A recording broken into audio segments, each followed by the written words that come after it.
Hi everyone, Bernard here. I hope you're all staying safe and well, and welcome to my film and TV channel. I hope you enjoy what I've got for you today, and please check out as you're watching this little links on screen as well for different things on my Facebook and Twitter, and of course my football channel as well. And please, all your comments are very welcome. Just let us know and push that subscribe button. Don't forget, please push the subscribe button. Make sure your notification set to public as well if you want to know when these vlogs are coming out. Push that notification button as well. So anyway, please enjoy. Right, we've got a film review for you today. We've got a film called The Night House, a 15 rating, 107 minutes, a psychological horror thriller film directed by David Bruckner, based on an original screenplay by Ben Collins and Luke Piotrowski. The film stars Rebecca Hall as Beth. She's the main star in this, but we've also got Sarah Goldberg as Claire, Stacey Martin as Madeline, Evan Jongekeet as Owen, and Bondi Curtis Hall as Mel. It was released in the UK and the United States on August the 20th, 21 by Searchlight Pictures. I think it's, as I'm recording this on the 30th of August, it's still on at selected UK cinemas.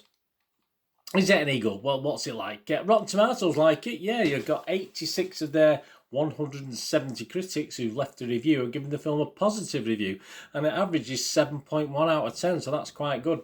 That's 144 fresh and 26 rotten only, so all looks good. Simran Hans was fresh from The Observer here in the UK. The fuzzy plotting is balanced by Hall's brilliantly controlled performance as a caustic, sceptical Beth, whose grief has pushed her to the knife edge of sanity. I'm sure it did. Kevin Mayer is also a freshie on this. He's from The Times and here in the UK. It goes very supernatural indeed, he says. Almost silly, in fact. But Hall remains a trooper to the climax. Kate, by now in free-flowing snot and tears, she smooths over all the cracks. She'll carry you through. Yeah, I'm sure she will. But we did have some rotten, didn't we? And Stephanie Zacharek was rotten. She's from Time magazine. Hall strives to carry the Night House on her more than capable shoulders, but she can't quite compensate for the moments when the movie's outright silly or worse, boring. There you go. The consensus, though, reads, led by Rebecca Hall's gripping central performance. I think we can see where this is going, can't we, Rebecca Hall?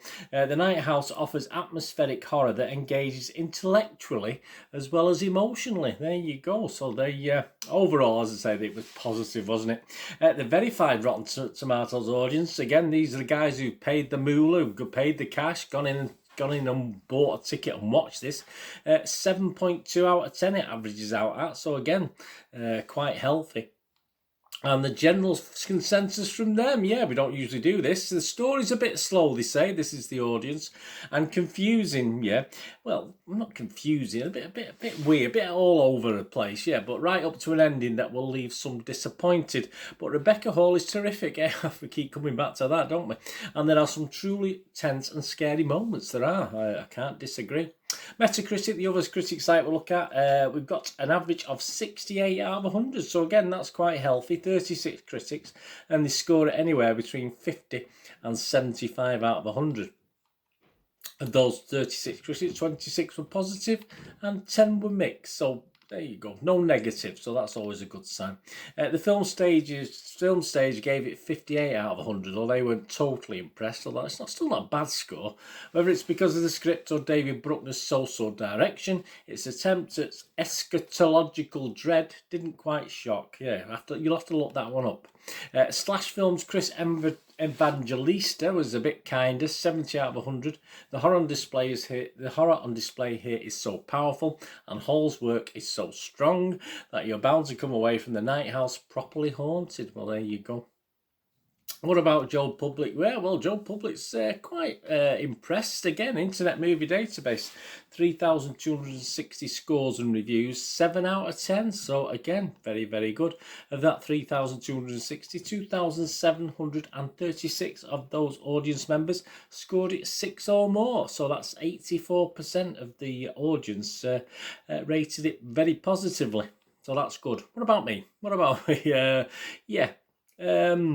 Yeah, I think someone mentioned the direction of the script before, didn't they? I think if I'd read through the script, I might have been a bit perturbed. But if someone had given me a little plot outline of the actual film, I would have found it quite interesting. Because as I say, there are elements in this that do sort of work and seem, well, that sounds quite good.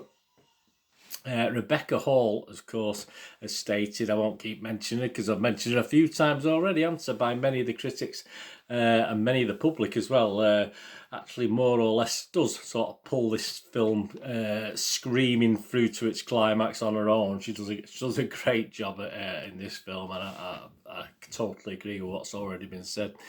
Sadly, though, as I said, what appears as a synopsis or what appears on paper doesn't quite work all the time on film. There are lots of good bits, but sadly at times they don't quite all come together, which is a great shame. I mean, people use the word, and critics use the word, that it's a little bit clunky. I think that's a good way to describe it. There's enough to keep you interested, of course, but and it is a long run time, mainly because it is a little bit all over the place.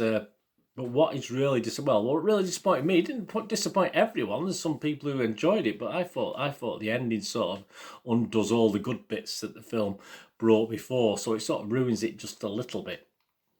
As I said, Rebecca Hall comes out with this head held high. David Brooke, the director, much less so in my opinion. I will give this a score. I will give this a watchable score, 6 out of 10, but that's only just, and I nearly went with a 5.5, but I think I'm being a bit overly critical. As I said, everything was there to sort of score this a lot more and give it a higher score, but just a little bit more effort on perhaps on the direction. I'm not going to perhaps as I say, the actual script itself perhaps could have been tweaked and changed a little bit, but yeah, there was enough in there to make it certainly a watchable film.